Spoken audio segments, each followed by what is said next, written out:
Hello, Aries, Sun, Moon Rising, and Venus Signs. Kamusta kayo? Sana po nasa mabuti kayong kalagayan. Welcome back po sa Star Tarot. Kung bago kayo dito, welcome din kayo. Thank you for your support. I truly appreciate it. God bless you all, Aries. Maraming salamat, Aries, sa mga likes and subscribes po ninyo. At sa mga nag-iiwan ng magagandang komento, maraming thank you. Integrate your knowing. Yan ang paunang mensahe ninyo sa ngayon, Aries. Ayan. So, marami na kayong alam. No? You're a person of wisdom. Kaya, parang iniimbitahan kayo rito na i-integrate ninyo, isingit ninyo, apply ninyo yung inyong mga kaalaman no doon sa pagdidiskarte ninyo sa kung ano man ang mga kunyari siguro pagdedesisyon ninyo sa ngayon ano or kung ano man ang dinidiskartehan ninyo sa ngayon sa buhay, kung ano man ang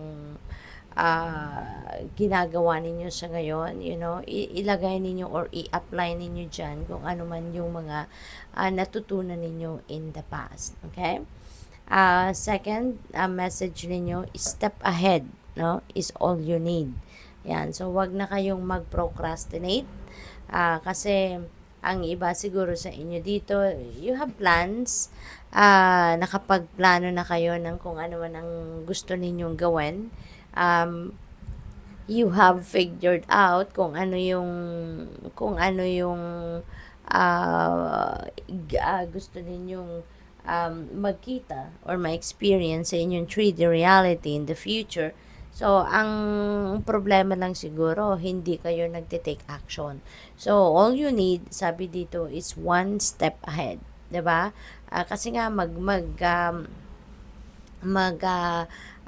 move forward kayo, take lang kayo ng single step, at makakaasa kayo na the universe is going to support you. No? Kasi ganun ang Panginoon. Kapag nakikita ng Panginoon na nagsisikap tayo, na nagte-take action tayo towards our dreams, towards whatever it is that we have set in mind to do, tutulungan niya tayo. No? At sa pag-take ninyo ng single step, no, God will help you or will send you support or help, in any form, times 10 pa, no? Kasi nga, nakikita niya na magsisikap kayo or nagsisikap kayo, kaya kayo nagsisimulang mag-take action. So, next message ninyo is fearless expression. Ayan, so you're being invited here as well na magpahayag kayo ng kung ano man ang inyong mga nararamdaman. Speak your truth dito. Huwag kayong matakot. Huwag kayong magdalawang isip. Whatever it is that you feel like you need to say, sabihin ninyo. Put them into words. Okay? Put your thoughts and your feelings and emotions into words para maramdaman or marinig ng mga tao sa paligid ninyo kung ano ang dapat nilang marinig from you. We have next message, celebrate your wins, Aries. So there are tagumpay, no, na pag makakamit kayo sa ngayon, kaya you are entitled to celebrate that. This is a time for success, no, para sa inyo, kaya napakaganda. Celebrate them. You deserve it kasi pinagsikapan mo yan, trabahuan mo yan. So whatever that is, no, na tagumpay na makakamit mo sa ngayon, you are entitled to celebrate that. What else? We have number 20, truth. Ayan, there is some truth coming to light sa buhay ninyo at this time. This is like your own truth, no? Nalalabas dito, Aries. This is a time of clarity. This is a time of spiritual awakening. Marami kayong marirealize, marami kayong maiisip sa ngayon na wherein madidiscover ninyo rito yung inyong sariling truth, no?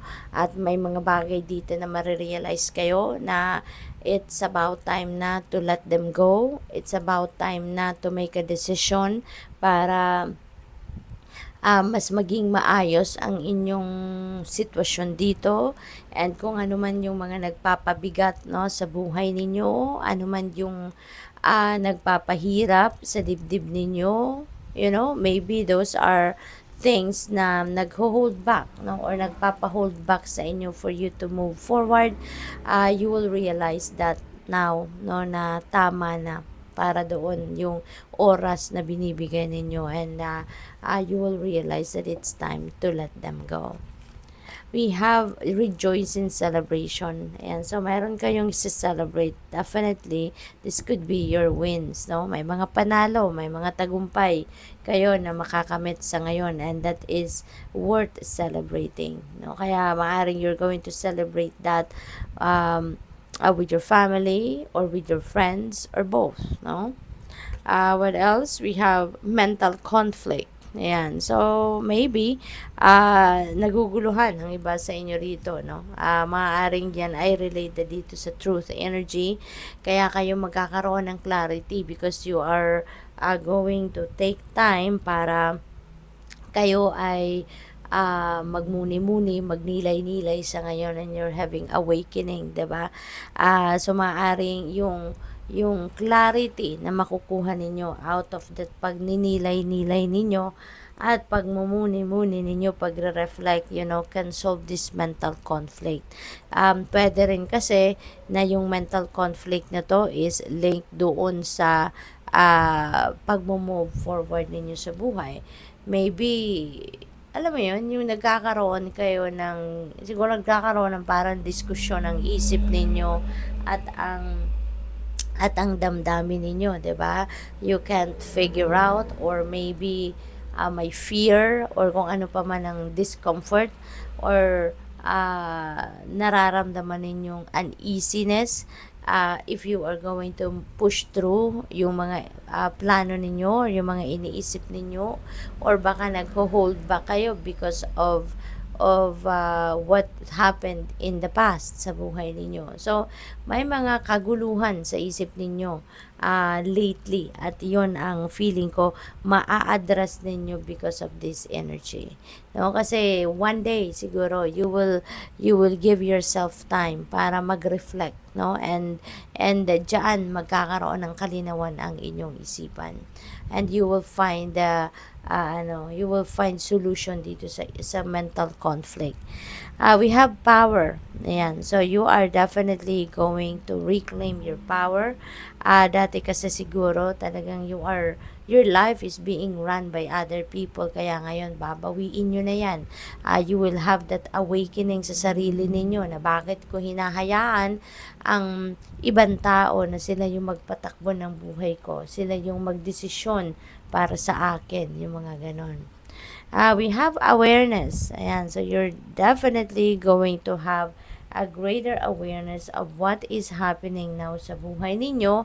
What are the things na nag-hold back sa inyo? Anong dapat ninyong gawin dito? So, definitely, with the truth energy as well, you really have, or you are going to really have a lot of realizations, no, sa buhay ninyong Aries.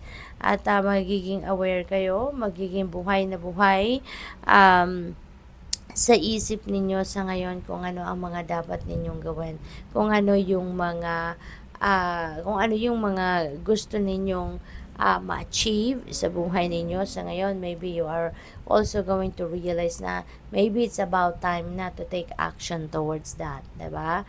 Kaya good luck sa'yo. Thank you for watching. Love and light. Namaste.